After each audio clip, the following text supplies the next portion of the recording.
Jose K മാണിക്കെതിരെ Pala നഗരസഭ CPM parliamentary party leader Binu Pulikkakandam.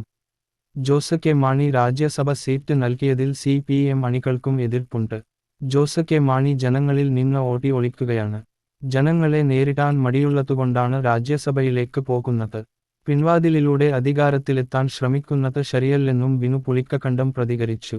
പാലായിൽ മത്സരിച്ചാൽ Jose K Mani ഇനി വിജയിക്കില്ലെന്ന് അറിയാം.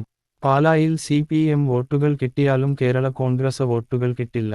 നിലനിൽപ്പിനായി അപേക്ഷിക്കുന്നവരോട് ബാലിശമായ യുദ്ധങ്ങൾ നടത്തില്ലെന്നും ബിനു പറയുന്നു. പാലാ നഗരസഭ ചെയർമാൻ സ്ഥാനത്തെ ചൊല്ലിയുള്ള പ്രതിഷേധത്തിൽ മുന്നിൽ നിന്ന ആളാണ് ബിനു. കേരള കോൺഗ്രസിന് നഗരസഭ ചെയർമാൻ സ്ഥാനം നൽകിയപ്പോൾ മുതൽ ബിനു കറുത്ത വസ്ത്രം ധരിച്ചു പ്രതിഷേധത്തിൽ ആയിരുന്നു. രാജ്യസഭ സീറ്റ് നൽകിയതിന് പിന്നാലെ കറുത്ത വസ്ത്രം ഉപേക്ഷിക്കുകയാണെന്നും ബിനു പുളിക്കക്കണ്ടം പ്രതികരിച്ചു. നേരത്തെ പാലാ നഗരസഭയിലെ എയർപോർട്ട് മോഷണ കേസ് സജീവമാക്കാൻ മാണി ഗ്രൂപ്പ് ശ്രമിച്ചിരുന്നു. കേസില് നഗരസഭയിലെ CPM കൗൺസിലർ ബിനു പുളിക്കക്കണ്ടത്തിനെ അറസ്റ്റ് ചെയ്യാൻ പോലീസിനു മേലെ മാണി ഗ്രൂപ്പിലെ ഒരു വിഭാഗം നേതാക്കള് സമ്മർദ്ദം ശക്തമാക്കിയിരുന്നു. തന്റെ എയർപോർട്ട് നഗരസഭ കൗൺസില് ഹാളില് വച്ച് CPM കൗൺസിലർ ബിനു പുളിക്കക്കണ്ടം മോഷ്ടിച്ചു എന്നായിരുന്നു മാണി ഗ്രൂപ്പ് കൗൺസിലർ ജോസ് ചീരാങ്കുഴിയുടെ പരാതി ഉയർത്തിയത്.